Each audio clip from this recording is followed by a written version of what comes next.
When I first started the band, it was more of a passion project.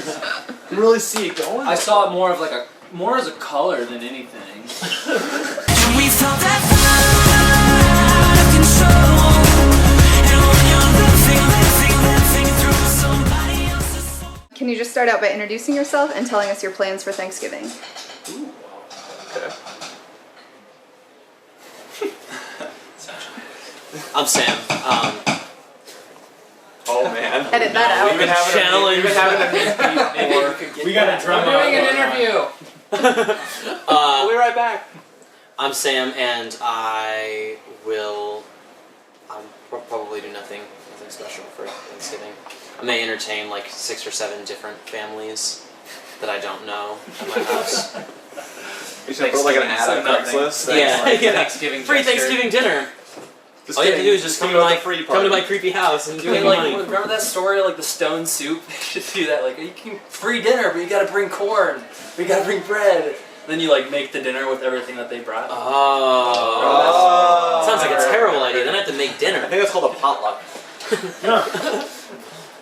I'm Cole, and I'm planning on going back to South Dakota for Thanksgiving. I'm Jordan, and I'll be having a Friendsgiving in Nashville, and then celebrating my birthday at a Vikings game. That's awesome. Win. I'm Michael, and I'm going to be spending Thanksgiving at my girlfriend's house. We take turns, so I'll be in Chicago this year. The video for Back to Life just dropped a few days ago. So can you just talk a little bit about the concept behind it? A few days ago, eh? Remember it like it was yesterday. Like it was a few hours ago. We wanted to do a video. I like the sort of like post-apocalyptic thing that's happening. There's like a lot of like stories taking places in universes like that. But I think a lot of those stories kind of don't capitalize on the opportunity for like weird human outpouring and almost like humorous misfortune that post-apocalyptic worlds offer for us. So just with the like bring it back to life idea, like really just like purely the title of the song, I think that kind of lent itself to doing a post-apocalyptic video, and then I guess sort of the video sprung forth from that, the desire to bring like a non, it's not like over the top or crazy like despair, it's just like a kind of like a weird comical human life happening in a post-apocalyptic world. And then from there, the concept. And you really just wanted to have your dog in the video. And I was trying to figure out a way to get I didn't have to move for like a lot of it, so it was pretty nice. That was kind of cool, yeah. And it's like, hey, can you sit absolutely still for like 20 minutes? I mostly did it because I wanted to pick Cole up. I've always wanted to. I said to him when we started this band 5 years ago, I said, Cole, one day I'm gonna pick you up. I was like, Sam, you are a crazy man. You will never pick me up. Stop trying. How dare you dream? How dare you dream? Give up your dreams. Give up your dreams. Go to college. And it's been about 2.5 years since Battle Scars came out. So although you've released a couple singles that'll be on Life in Real Time, why sort of like this massive gap? I think we were sort of like figuring out how and when we wanted to release new music, and I think we probably a mistake of ours, but we sort of, I think we're waiting for it to like the vision of what it was going to be to crystallize and then like launch into it. But I think now that we are finally putting it out, we kind of had this the realization that ultimately got us to putting it out was the like, oh wait, there isn't like a grand crystallizing vision. We can just keep going until we say stop and be like, okay, no, It's like seeking perfection. Like at a certain point, doing it isn't worth it anymore. You just want to do the best you can and put it out.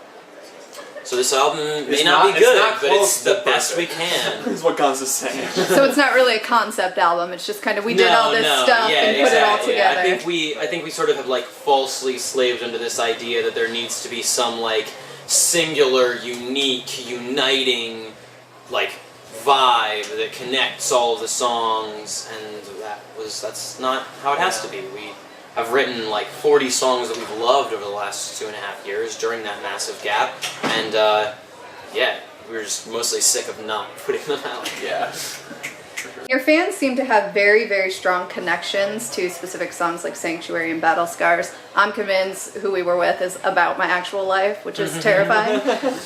But do you think there's any one song off Life in Real Time that you think fans will just go for and that'll really resonate with them? That's a good question. I think Sleep will be a sleeper, if you know what I mean. This guy. You know what I'm saying? This guy. Yeah. Talk I about think it, that's- it's gonna like really hit off. Talk with about more it. It's like people. I've never really heard a song that quite addresses that topic. I feel like it's kind of a unique. Yeah. But at the same time, is like every relationship that I've ever had. Is Yeah. like that kind of, I think it's gonna be one of those. surprising Really one of those relatable for songs sure. that's very relatable. And then Sleep is the song where we sort of like juxtapose a bunch of different stories of people who are. It's kind of like the 4 a.m. soft ballad anthem. The song for the what is it called? You Can't Sleep, Insomniacs. Insomniacs. Yeah. And that Very appropriate. nobody sleeps as much as they wish they slept. So. And kind of building on that, I mean, I've seen a lot of fans either get tattoos or say that you or your songs have saved them or whatever. So, kind of releasing like a new body of work. Do you feel any pressure to kind of deliver on that same level, or is it just whatever you come out with, you come out with? I'd say maybe a little bit. I think we've always put pressure on ourselves just because we want to put out the best thing possible for people, and all the connections that people have drawn to music in the past is like it's very inspiring and moving to us. So yeah, and it's a pressure, but it's like At the same time, it's But if kinda I, put it if I on went into ourselves. writing lyrics like this is going to end up on somebody's body, then I would be like, I would never get anything would- done. yeah. I wouldn't be able to write a lyric. So, yeah, I think in a lot of ways we kind of, we always put pressure on ourselves to be the best that we can do, the best that we can possibly do, but we actually kind of tried to push a little bit in the opposite direction and like rebel against that as like our universal standard. We wanted to write songs that were important because they were important to us and they were like real and personal, not necessarily songs that like are going to be connective to someone who's looking to Yeah. get a tattoo. But if they get a tattoo of the lyrics, that's fantastic too. That's great. After these few dates with the Rocket Summer, I mean, the album will come out, and then there's the holidays, so kind of what's on tap for 2016? Kind of figuring it out as we go, I think. Yeah, we are talking about